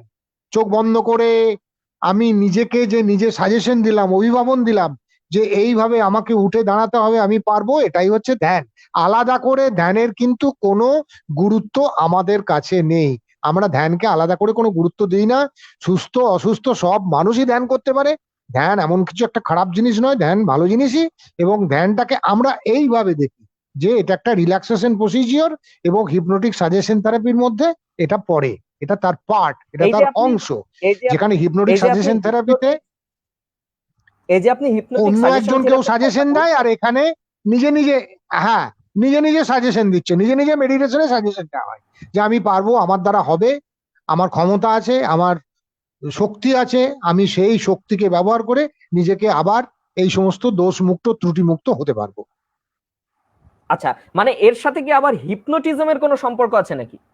সম্মোহন করে তাকে দিয়ে কোনো কাজ ওই করিয়ে তো নেওয়া? হিপনোটিজম, না না না, এটা তো ভুল ধারণা। সম্মোহন দিয়ে কাউকে কোনো কাজ করানো যায় না। সম্মোহন, অভিভাবন আমাদের একটা চিকিৎসার পদ্ধতি, মনোচিকিৎসার পদ্ধতি। এবং এই মনোচিকিৎসা আমরা আকছার করে থাকি প্রতিটি মানুষের ক্ষেত্রে। যারা ভালো রেজাল্ট করতে চায় তারাও এই সম্মোহন অভিভাবন পদ্ধতিতে আমাদের কাছে সাজেশন নিয়ে যায়। সুতরাং এই মনোচিকিৎসা পদ্ধতি, সম্মোহন অভিভাবন পদ্ধতি এমন নয় যে এই দিয়ে যাকে যা খুশি করানো যায়। এগুলো ভুল চিন্তা, ভুল ধারণা। সুতরাং এই ধারণা যেন আমাদের মধ্যে না রাখি। মেডিটেশনও ঠিক তাই, মস্তিষ্কের একটা নিস্তেজিত অবস্থায় নিয়ে এসে মস্তিষ্কর মধ্যে এটাকে রিইনফোর্স করা যে আমাকে পারতে হবে, আমাকে অটো সাজেশন দেওয়া যে আমি পারবো, আমার দ্বারা হবে, আমাকে করতেই হবে, আমার ক্ষমতা আছে, আমার জ্ঞান আছে, আমার বুদ্ধি আছে, আমার বিবেচনা বোধ আছে, যা দিয়ে আমি এই সমস্ত কিছু করতে পারবো। স্যার, এটাই বারবার করে বলা। আজকেও একজন করোনা পেশেন্ট তিনি হাসপাতালের কাঁচ ভেঙে আত্মহত্যা করতে গিয়েছিলেন। এই করোনা কি নতুন ভাবে কোনো মনোরোগের জন্ম দিচ্ছে বলে আপনি মনে করেন? না, আমার মনে হয় না করোনার জন্য আলাদা করে কোনো মনোরোগের জন্ম হচ্ছে। সাধারণত এর থেকে ভয় হয় এবং সে ভয়টা হচ্ছে মৃত্যু ভয়। নানা রকম ভাবে সমস্যা পীড়িত হয়ে মানুষ আত্মহত্যার কথা ভাবে, এবং যদি দেখা যায় যে কোনো করোনা পীড়িত মানুষ আত্মহত্যার কথা ভেবেছে, তাহলে এমন হতে পারে হয়তো যে করোনার ভয় বা স্টিগমাটাইজড হওয়ার ভয়, কলঙ্কিত হওয়ার ভয় তার এই কাজের জন্য তাকে প্ররোচিত করেছে। এটা তার সঙ্গে কথা না বলে বোঝা যাবে না, তবে সাধারণভাবে বলতে হবে যে করোনা কোনো রকম ভাবে আত্মহত্যাতে প্ররোচনা দেয় না। এর সঙ্গে ভয় বা মৃত্যু ভয় বা কলঙ্কজনিত ভয় এটা যুক্ত থাকতে পারে, সুতরাং তার কারণে হতে পারে। আমরা জানি যে আপনার 30টিরও উপরে প্রকাশিত বই রয়েছে। আপনি ভীষণভাবে চেষ্টা করছেন জীবনের প্রতিটা মুহূর্তে কি করে মানুষকে এই মনোরোগ এবং সেখান থেকে বেরিয়ে আসবার উপায় নিয়ে সচেতন করে যাওয়া যায়। আমরা এটাও জানি যে হ্যাঁ, আপনাদের ওইটাই যে পাভলভ এই যে বারবার করে বলছি, বারবার করে যে বলছি আমি, যে শুধুমাত্র মনোরোগ নয়, মানুষের মন নিয়ে আমাদের কারবার, এবং সেখানে সুস্থ মন স্বভাবী মন এবং অসুস্থ মন অস্বভাবী মন, এই মন নিয়েই কিন্তু আমরা কাজকর্ম করি। এবং সেখানে শুধুমাত্র মনোরোগটা আমাদের বিচার্য বিষয় নয়। যেমন একটি ছেলে কেমন করে মানবিক হয়ে নিজেকে গড়ে তুলতে পারবে, মানুষ করতে পারবে, অগ্রগামী বাহিনীর অর্থাৎ ভ্যানগার্ড যাকে বলি আমরা, একজন প্রথম সারির মানুষ হওয়ার জন্য তার যে গুণ কোয়ালিটিস গুলো থাকা দরকার, সেটা সে কেমন ভাবে পেতে পারে, এটা যদি সে তার মনকে আরো অনেক বেশি মজবুত শক্তিশালী এগিয়ে যাওয়ার জায়গায় না নিয়ে যেতে পারে, তাহলে কিন্তু হবে না। এর সঙ্গে কিন্তু সবসময় মনোরোগের সম্পর্ক নেই, মনোরোগ তো রয়েছে এবং মনোরোগ চিকিৎসার জন্য তো আমরা ব্যবস্থা করছি, কিন্তু সুস্থ স্বাভাবিক মনকে আরো শক্তিশালী আরো মজবুত করার জন্য আমাদের ভাবতে হয়, যাতে সে আগামী দিনে একবিংশ শতাব্দী দ্বাবিংশ শতাব্দীর মানুষ হয়ে জন্মাতে পারে এবং আরো অনেক ভালো, আরো অনেক বড় মাপের মানুষ হতে পারে, আরো অনেক মানবিক মানুষ হতে পারে। এই কারণের জন্য কিন্তু আমরা মনকে আরো অনেক কত উন্নত, কত তেজি, কত শক্তিশালী, কত ক্ষমতাশালী করতে পারবো তার কথা ভাবি। সুতরাং সেখানে মনোরোগটা কিন্তু আমাদের একমাত্র বিচার্য বিষয় নয়, আরো অনেক ভালো মনের অধিকারী যাতে মানুষ হতে পারে তার কথাও কিন্তু আমরা ভাবি। আমি যতটুকু জানি আপনি একসময় আলিপুর সেন্ট্রাল জেলের মেডিকেল সুপার ছিলেন এবং সেখানে বন্দি যারা ছিলেন, যারা হ্যাঁ, ফাঁসির আসামি বা যারা বিভিন্ন ক্ষেত্রে সারা জীবন ধরে যারা যাবজ্জীবন আসামি, তারা কিন্তু একটা সময় দেখা গেছে আপনার ভক্ত হয়ে গেছে। তারা আপনার কাছ থেকে নতুন ভাবে প্রেরণা পেয়ে তারা নিজেদের জীবনকে হয়তো কিছুটা হলেও সুন্দর করে তুলতে পেরেছেন। আমরা জানি হয়তো আপনি এই ধরনের প্রচার কখনো চাননি, কখনো আপনি সামনে আসেননি, কিন্তু যে ধনঞ্জয়ের ফাঁসি নিয়ে একটা সময় রাজ্য রাজনীতিতে বিশাল ধরনের একটা আলোড়ন উঠেছিল, সেই ধনঞ্জয় মৃত্যুর পূর্বে ফাঁসির আগে তার শেষ ইচ্ছে হিসেবে জানিয়েছিল আমি ডাক্তারবাবুকে একবার প্রণাম করে যেতে চাই। তো এই যে জায়গায় পৌঁছনো, একজন মানুষের কাছে এইভাবে অনুপ্রেরণার জায়গা হিসেবে নিজেকে প্রতিষ্ঠিত করতে পারা, এবং শুধুমাত্র তাই নয়, তার মনটাকে সমগ্ররূপে বুঝে তাকে আরো উন্নত মানবিক দিকে নিয়ে যাবার চেষ্টা, এ প্রসঙ্গে কি বলবেন? আমরা জানি পাভলভ ইনস্টিটিউটে যে একটা আগে ছিল যে সেল করে আলাদা করে রাখা, সেই জায়গাটাও আপনারা ভেঙে দিয়েছেন, সেই জায়গাটা আপনারা সেখান থেকে বেরিয়ে এসেছেন। এই প্রসঙ্গে যদি দু কথা আমাদের জানান।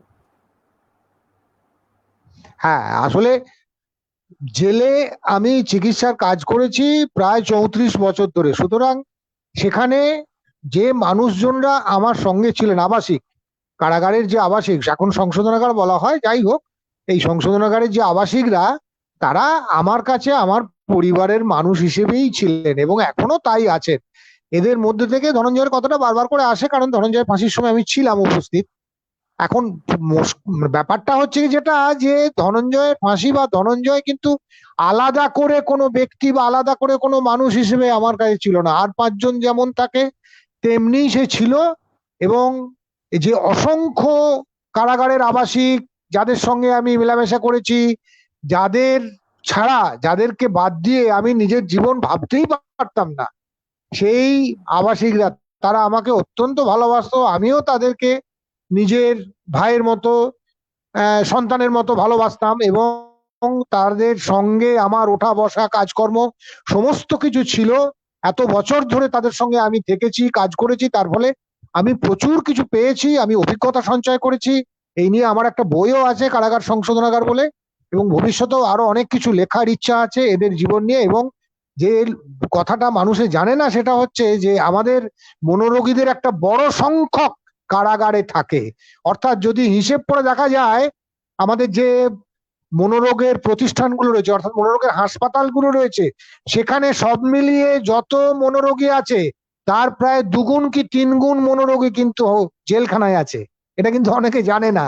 অর্থাৎ পশ্চিমবাংলায় যত জেলখানা আছে, সেই জেলখানাগুলোতে যদি খোঁজ নেওয়া যায়, তাহলে দেখা যাবে সেখানে যত মনোরোগী আছে, সেই মনোরোগীর সংখ্যা অন্ততপক্ষে 4 থেকে 5 হাজার। এই 4-5 হাজার মনোরোগী কিন্তু জেলখানায় থাকে, তাদের দেখার কেউ নেই। তাদের চিকিৎসা করা, দেখা, পরিচর্যা করা, এটা সমগ্র পশ্চিমবঙ্গব্যাপী একটা সময় আমি করেছি এবং আমার খুব ভালো লেগেছে এই কাজটা করতে। তারা সত্যিই খুব দুস্থ, তাদের বাড়ির লোকও নিয়ে যায় না এবং কোনোভাবে বাড়ির লোক খোঁজ খবরও রাখে না। এক একজন 20-25 বছর 30 বছর ধরে মনোরোগী হয়ে এই জেলখানায় কাটিয়ে গেছে। কোনো একটা সময় হয়তো অপরাধ দলে পড়ে করেছিল এবং সেই অবস্থায় থেকে সে হয়তো 25-30 বছর জেল খাটছে, এরকম একটা অবস্থা। এইরকম 4-5 হাজার মানুষ এখনই আবাসিক এখনই পাওয়া যাবে পশ্চিমবাংলার সমস্ত জেলখানায়। সুতরাং কারাগারের মধ্যে শুধুমাত্র সাধারণ আবাসিক থাকে না, অনেক মনোরোগী থাকে। তাদেরকেও আমি দেখেছি এবং তাদের সঙ্গে থেকেছি, কাজ করেছি। খুব কষ্ট হয়েছে, তারা খুব কষ্টের মধ্যে জীবনযাপন করে। সুতরাং আমার একটা জীবনের বড় অংশ এই কারাগারের মানুষজনদের সুখে দুঃখে, আনন্দে হাসি কান্নায় আমি কাটিয়েছি। শুধু তো কারাগার নয়, সুন্দরবনের প্রত্যন্ত অঞ্চলেও আপনি পৌঁছে গেছেন আপনার মেডিকেল ক্যাম্প নিয়ে। যে কথা আপনি বারবার বলেছেন যে শুধুমাত্র মনোচিকিৎসা করলে হবে না, শুধুমাত্র তাদেরকে আলাদা করে এনে চিকিৎসা করলে হবে না, বরং সামগ্রিকভাবেই আমাদের সামাজিকভাবে সকলকে মিলে এই কাজটা করতে হবে। সেখান থেকেই কি এই ধরনের ইচ্ছে? আমরা জানি আপনি মধ্যম গ্রামে ফ্রি ট্রিটমেন্ট করবার জন্য একটা চেষ্টা করেছিলেন, সেটাই বা কত দূরে গেল? আচ্ছা, সুন্দরবনের ব্যাপারটাকে বলে নিই। সুন্দরবনের ব্যাপারটা কিন্তু শুধুমাত্র চিকিৎসা পরিষেবার ব্যাপার নয়। সুন্দরবনের ব্যাপারটার মধ্যে লুকিয়ে আছে সাপের চিকিৎসা। সারা পৃথিবীতে সাপের চিকিৎসার ব্যাপারে সুন্দরবনের ক্যানিং যুক্তিবাদী সমিতির যে কাজকর্ম, তা কিন্তু পৃথিবী বিখ্যাত এবং পৃথিবীর বহু নামকরা ব্যক্তি আমাদের সুন্দরবনে, আমি 30-35 বছর ধরে সুন্দরবনের এই সাপের চিকিৎসার ব্যাপারে তাদের সঙ্গে আমি যুক্ত আছি। তাদের যে মেডিকেল ক্যাম্পগুলো বিভিন্ন জায়গায় হয়, সেটা আমাদেরই তত্ত্বাবধানে হয়, আমরাই সেটা তত্ত্বাবধান করে থাকি এবং আজকে 30-35 বছর ধরে সেখানে আমরা কাজকর্ম করছি সাপের চিকিৎসার ব্যাপারে। সুন্দরবনের ক্যানিং এর যে হাসপাতাল, সেই হাসপাতাল আজকে খুব ভালো কাজকর্ম করছে এবং আমরা কিন্তু সেখানে অনেক ভালো কাজ করেছি। আর মধ্যমগ্রামে যে হাসপাতালটা আমাদের করার কথা ছিল, আমরা অনেক দূর এগিয়েছিলাম, কিন্তু শেষ পর্যন্ত নানা টানাপোড়েনের জন্য সেটা মেটেরিয়ালাইজ করেনি। জানি না ভবিষ্যতে সেটাকে বাস্তবায়িত করতে পারবো কিনা আমরা। একটা মানে অর্ধ সমাপ্ত কাজ হয়ে পড়ে রয়েছে, এখনো পর্যন্ত আমরা তার ব্যাপারে এখনো পর্যন্ত কিছু উদ্ধার করতে পারিনি। জানি না শেষ পর্যন্ত আমরা এখানে একটা মানসিক ওই যেটা একটা নোডাল সেন্টার আমরা করতে চেয়েছিলাম, অর্থাৎ যেখান থেকে আমরা সমগ্র পশ্চিমবাংলার মানসিক রোগীদের জন্য একটা নেটওয়ার্ক করতে পারবো, এইরকম একটা ভাবনা আমাদের মাথার মধ্যে ছিল মধ্যগ্রামে দোলতলায়। কিন্তু সেটা আমরা ওই মাঝপথে ছেড়ে আসতে বাধ্য হয়েছি, কারণ শেষ পর্যন্ত আমরা ওটাকে মেটেরিয়ালাইজ বাস্তবায়িত করতে পারিনি। জানি না ভবিষ্যতে করতে পারবো কিনা। আমি এবারে একদম শেষের দিকে আমরা এসে গেছি। আমরা যে কথাটা জানতে চাইবো আপনার কাছে, যে এই যে বিশেষ ধরনের যে রুগী যাদেরকে আমরা বলছি মনোরোগ যাদের রয়েছে, যারা মানসিকভাবে বিভিন্ন রকম রোগে আক্রান্ত, এখন ঘটনা হচ্ছে তারা কোথায় যাবেন? অধিকাংশ ক্ষেত্রে আপনি নিজেই বললেন যে তারা পিছিয়ে পড়া অংশের মানুষ, তারা হয়তো দারিদ্র্যের সঙ্গে মোকাবিলা করছেন, কেউ হয়তো অপরাধ জগতের সঙ্গে যুক্ত হয়ে পড়েছেন, বা বিভিন্ন রকমের পরিস্থিতির মধ্যে তারা রয়েছেন, সামাজিক বিভিন্ন প্রেক্ষাপট তার পেছনে রয়েছে। তারা যাবেন কোথায়? তারা কার কাছে গিয়ে নিষ্কৃতি চাইবেন? আপনি বললেন হাসপাতালের কথা, কিন্তু সেক্ষেত্রে হাসপাতাল কতটা কাছের হয়ে উঠবে তাদের কাছে, বা কিভাবে তারা কম খরচে বা বিনা খরচে চিকিৎসা পেতে পারেন? গ্রামের দিকে অনেক ছাত্রছাত্রী, তারা কিভাবে, একটু যদি জানান। সমস্যাটা কি হচ্ছে? সমস্যাটা যেটা হচ্ছে, আমাদের দেশে যত মনোরোগী আছে, সেই মনোরোগীদের হাসপাতালে চিকিৎসা করা, অর্থাৎ সরকারিভাবে যে হাসপাতালগুলো রয়েছে, এই সরকারি হাসপাতালগুলোতে চিকিৎসা করে সম্পূর্ণ করা সম্ভব নয়। কারণ এত বিপুল সংখ্যক মনোরোগী আছে, যাদের হয়তো বলতে গেলে 20 ভাগ বা 30 ভাগ, শতকরা 20 ভাগ বা 30 ভাগ হয়তো চিকিৎসকের বা কোনো রকম একটা বিশেষজ্ঞের কাছাকাছি যায়। একটা বড় সংখ্যক মনোরোগী কিন্তু চিকিৎসকের বা বিশেষজ্ঞের কাছাকাছি আসতেই পারে না, এবং তারাই হয়তো 70 ভাগ 80 ভাগ এরকম হবে সমগ্র দেশের যদি বিচার করা যায়। আমাদের পশ্চিম বাংলার আমাদের চারপাশে যে বিভিন্ন অঞ্চলগুলো রয়েছে, সেই বিভিন্ন অঞ্চলের মধ্যে আমরা দেখেছি যদি পরিবারগুলি এগিয়ে না আসে, পরিবারগুলি যদি সাহায্য সহযোগিতা না করে, জনগোষ্ঠী যদি সাহায্য সহযোগিতা না করে, তাহলে এই মনোরোগীদের চিকিৎসা পরিষেবা পাওয়া বা কোনো রকমের কোনো একটা সাহায্য সহযোগিতা পাওয়া কিন্তু সত্যিই খুব মুশকিলের ব্যাপার। তার কারণ একটা বিপুল সংখ্যক মানুষ মনোরোগী হয়ে স্টেশনে, ফুটপাতে, বাস রাস্তায়, বিভিন্ন জায়গায় ঘুরে বেড়াচ্ছে এবং তারা খুব অবর্ণনীয় জীবন যাপন করে, এটা আমরা জানি সবাই। আজ বিভিন্ন রকম ভাবে মানুষজন, বলতে গেলে বিভিন্ন এনজিও অর্থাৎ নন গভর্নমেন্টাল অর্গানাইজেশন, তারা এগিয়ে এসছেন, তারা এদের ব্যাপারে অনেক দায়িত্ব নিয়ে কাজকর্ম করছেন, কিন্তু সেটাও অত্যন্ত অপ্রতুল, কিছুই না, প্রয়োজনের তুলনায় কিছুই না। সুতরাং সেই দিক থেকে আমাদের নিজেদের একটা দায়িত্ব থাকে, এবং সেই দায়িত্বের মধ্যে থেকে আমরা দেখেছি যে যদি এই সমস্ত মানুষজনদের একটু খাওয়া এবং একটু পরিচর্যা, ভালোভাবে জীবন ধারণের মান যাতে তারা বজায় রাখতে পারে, এর ব্যবস্থা যদি আমরা করতে পারি, তাহলে সব থেকে বড় হয় এর জন্য জনগোষ্ঠীকে এগিয়ে আসতে হবে। অর্থাৎ আমাদের যে কমিউনিটি, যে কমিউনিটির মধ্যে আমরা বাস করি, সেই কমিউনিটির মধ্যে যদি পরিবার দায়িত্ব নেয় খুব ভালো, যদি পরিবার দায়িত্ব না নেয় তাহলে লোকাল ক্লাব বা লোকাল যে কোনো স্থানীয়ভাবে যে কোনো প্রতিষ্ঠান যারা অন্ততপক্ষে একটু দায়িত্ব নিতে পারে, দিনে একবার করে একবার খাবার দেওয়া আর দিনে একবার করে ওষুধ খাওয়ানো, এইভাবে একটা পরিচর্যার ব্যবস্থা যদি আমরা করতে পারি, আমরা চেষ্টা করছি নৈহাটিতে, কালান্ডুতে, ক্যানিং এ, বিভিন্ন জায়গায় আমরা এর মডেল তৈরি করার চেষ্টা করছি যে কেমন করে এই যে বিপুল সংখ্যক মনোরোগী যারা পরিবার ছাড়া, পরিবার যাদেরকে দেখে না, দেখতে পারে না, বিভিন্ন জায়গায় তারা ঘুরে বেড়াচ্ছে এবং যাদের দেখার কেউ নেই, যারা সহায় সম্বলহীন, এই বিপুল সংখ্যক মানুষকে যাতে মানবিক সম্ভ্রম তাদের দেওয়া সম্ভব হয়, এই ব্যাপারে আমরা কিছু মডেল করার চেষ্টা করছি। এবং আমরা প্রত্যেকের কাছে আহ্বান জানাবো, আপনারাও এগিয়ে আসুন, আমাদেরকে সাহায্য সহযোগিতা করুন, যাতে এই সমস্ত মানুষজনের মানবীয় সম্ভ্রম আমরা যাতে বজায় রাখতে পারি। এরা যে মানুষ, সেই মানুষের পরিচয়টা তারা যেন দিতে পারেন সবার কাছে। এই আপিল, এই আবেদন আমি প্রত্যেকের কাছে রাখছি। আপনারা যারা এই কথা শুনছেন তারা সবাই ভাববেন যে কেমন করে যারা মনোরোগ নিয়ে বিভিন্ন জায়গায় ঘুরে বেড়াচ্ছেন, পরিবারের মধ্যেও ঠিক মতো চিকিৎসা পাচ্ছেন না, তাদের ব্যবস্থা কিভাবে করা যায়, তার জন্য আমরা কতটুকু সাহায্য সহযোগিতা করতে পারি, এটা আপনারা সবাই ভাবুন। এটা আপনাদের সবার কাছে আমার আবেদন। অসংখ্য ধন্যবাদ। একদম শেষ মুহূর্তে আমরা জানি আপনি খুব সুন্দর গান গান, তাই উপরি পাওনা হিসেবে আমরা একটি গান আপনার কাছে শুনতে চাইবো, যদি অনুগ্রহ করে একটি গান আমাদের শোনান।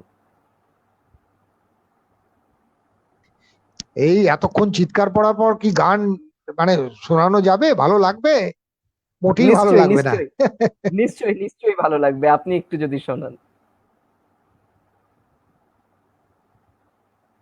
কোথায় যাবে তুমি, কোথায় যাবে তুমি, যেখানে যাও সে একই মাটি জল, একই নীল আকাশ, কোথায় যাবে তুমি, কোথায় যাবে তুমি, যেখানে যাও সে একই মাটি জল, একই নীল আকাশ, কোথায় যাবে তুমি, জন্মভূমি যেন, জন্মভূমি যেন দেশের তুলনায় তোমাকে সাজে, তোমাকে সাজে। জন্মভূমি যেন দেশের তুলনায় তোমাকে সাজে। যেই এ গ্রামের থেকে ওই ও গ্রামে যাও, তবু কোনোই ভুলও নেই, কোনোই ভুলও নেই। বাতাস একই বয়, একই নীল আকাশ, বাতাস একই বয়, একই নীল আকাশ, একই নীল আকাশ। দেশেরও তুলনায় তোমাকে সাজে, তোমাকে সাজে। যেন জন্মভূমি তুমি, মাটি ও পৃথিবী তোমার পটভূমি, তোমার পটভূমি। কোথায় যাবে তুমি? জীবন সেও তুমি, যেখানে যাও সেই। জীবন সেও তুমি, যেখানে যাও সেই। আমার শ্বাস পাও, কোনোই ভুলও নেই, কোনোই ভুলও নেই, কোনোই ভুলও নেই। বিশ্বে ছেয়ে দাও তোমারও পটভূমি, তোমারও মাটি জল, তোমারই নীল আকাশ।